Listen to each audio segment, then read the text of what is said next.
Hi hello my dear friends, ఈరోజు బెండకాయ పకోడీ చేస్తున్నాను. ముందుగా బెండకాయలు బాగా కడుక్కొని చిన్న చిన్న ముక్కలు కట్ చేసుకొని పక్కన పెట్టుకోవాలి.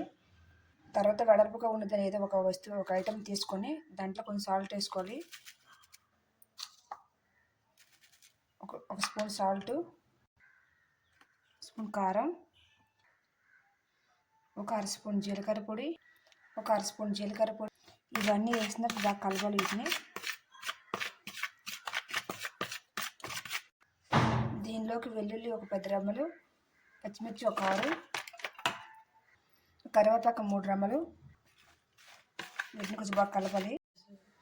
దీనిలో ఒక కప్పుడు పల్లీలు,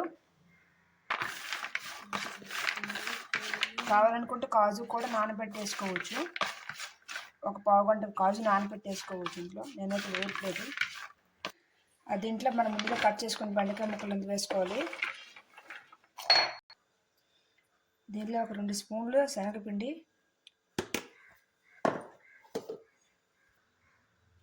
ఒక 2 స్పూన్లు బియ్యం పిండి, 1 స్పూన్ కార్న్ఫ్లోర్, ఇవన్నీ వేసిన తర్వాత వీటిని బాగా కలపాలి. వీటిని బాగా కలపాలి. కొద్దిగా వాటర్ వేసుకోవాలి, ఎక్కువ కాదు. జస్ట్ చేయి తడిపినట్టుగా వాటర్ వేసుకోవాలి. ఆయిల్ హీట్ అయిన తర్వాత వీటిని ఆయిల్ వేసుకొని డీప్ ఫ్రై చేసుకోండి. ఇలా బాగా ఎగిపోయి కదా, ఎగిపోయిన వాటిని ఒక బౌల్లో తీసుకోవాలి.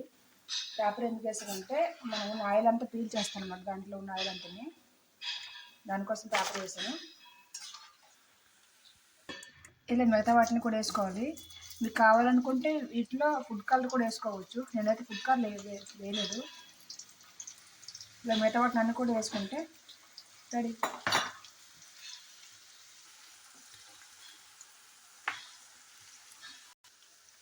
సో ఎంతో టేస్టీగా ఉండే బెండకాయ పకోడీ రెడీ.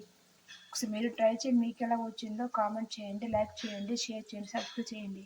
బాయ్.